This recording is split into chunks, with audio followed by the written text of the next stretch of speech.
आप सभी एस्पेरेंट्स को जो किसी न किसी एग्ज़ाम की तैयारी कर रहे हैं, उनको इस नवरात्रि के शुभ अवसर पर मंगल कामना करते हैं। प्रार्थना करते हैं कि आप सब अपने करियर में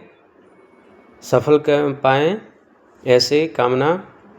माँ दुर्गा से है। आज हम यूथ कंपटीशन का जो प्रीवियस ईयर का बुक आता है, ख़ास करके जो टेक्निकल बुक हैं, उस पे चर्चा करेंगे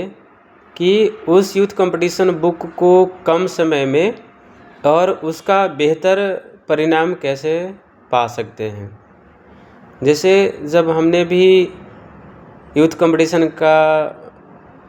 बुक से स्टडी किया था, तो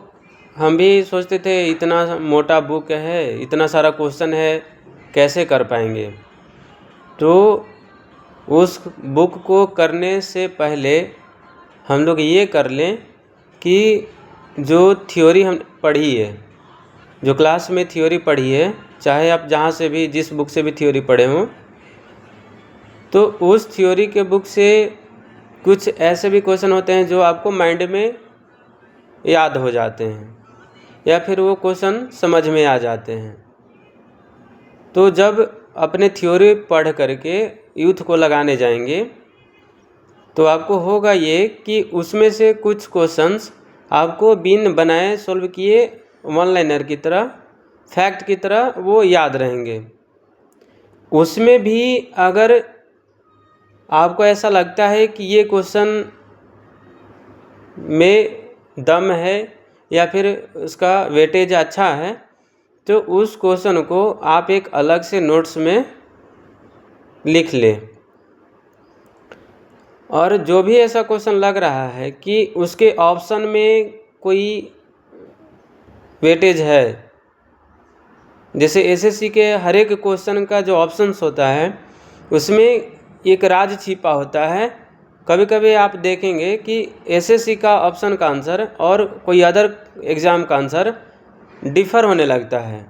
तो उस स्थिति में ना आप ऑप्शन पे गौर करके ऑप्शन को डिस्क्राइब करिए और तब देखिए कि इसका असली वजह क्या था आंसर का। तो इस प्रकार आपको पूरे क्वेश्चन लगाने के द्रव्यमान में हर एक सब्जेक्ट वाइज के हिसाब से और टॉपिक वाइज के हिसाब से एक आपको 5 या 6 पेज का नोट्स तैयार हो जाएगा प्योर क्वेश्चन का। इससे आपको क्या होगा कि आपको जैसे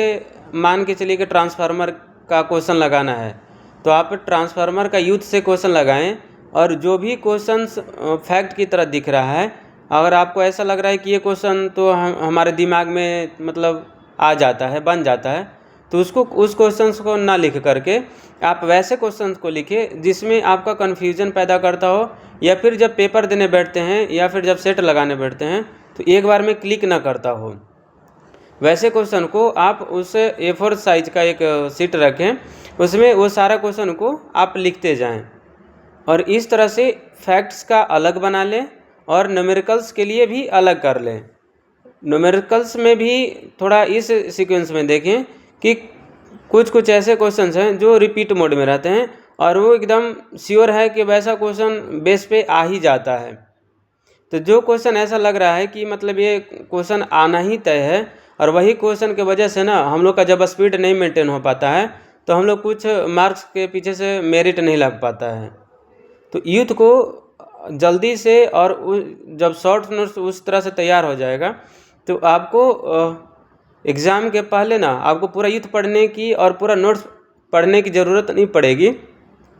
केवल वही 4 पन्ने का जो नोट्स तैयार होंगे वो आपके लिए सफिशिएंट होंगे। फिर से जब आप रिवाइज मोड में जाएंगे रिवीजन करने के लिए,